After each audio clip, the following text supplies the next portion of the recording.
Sir नमस्ते. नमस्ते. Sir नाव काय तुमचं? नामदेव सीताराम दरेकर. कुठून आले सर तुम्ही? सणसवाडीवर. सर तुमचा परिचय द्या बरं. मी 2005 पासून 2009 पर्यंत ग्रामपंचायत सदस्य होतो. बर. आणि 98 सालापासून ते 2021 पर्यंत चेअरमन होतो. श्रमिक ग्रामीण पतसंस्थेचा संस्थापक चेअरमन आहे. अच्छा. समाजसेवा आताही चालू आहे. अच्छा अच्छा अच्छा. त्रास काय होत होता सर आपल्याला? मला मणक्याचा त्रास होता, गुडघ्याचा होता आणि मानेचा त्रास होता. बर ठीक आहे. आपल्याकडे आल्यापासून तुम्हाला काही जाणवते फरक?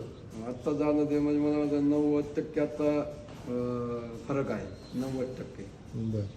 या दुखण्यासाठी बाकीकडे उपचार केले होते पण तेवढा पुरता फरक पडला होता. हां. आणि पैसे जास्त खर्च झाला होता.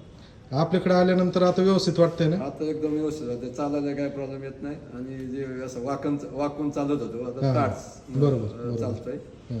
आणि बराचसा म्हणजे गुडघे दुखत होते जिना चढताना वगैरे थोडं दुखायचं एवढं म्हणजे म्हणलं. पण तुमची का आल्याच्या नंतर फारच जवळजवळ फ्री चालते आत्ता. बर. जनतेला काय संदेश देणार तुम्ही?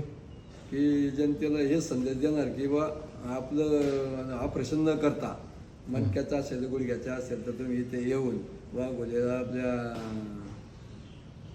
आवळवाडी रोडपासून आतमध्ये आहे वडजाई म्हणून त्या ठिकाणी येऊन तुम्ही एकदा भेट द्या आणि अनुभव घ्या. मग तुम्हाला त्याचा अनुभव आल्याच्या नंतर तुम्हाला खात्री पटेलच की आपल्याला फरक पडतोय की नाही पडतोय. अनुभव घेतल्याशिवाय काहीच हे नाही म्हणजे माहिती पडत नाही. बरोबर. लोकांना ते ऑपरेशन वगैरे सांगितलेले असतात ते पण बरे होतात. तुमचे बरेचसे मित्र बरे झाले, बरोबर आहे का नाही? हो बरोबर आहे. ते पद्मकर हॉस्पिटलमधून घरी आणलेला होता. आणि मग ते अजित दरेकरने सांगितलं की किंवा इथे घेऊन जा.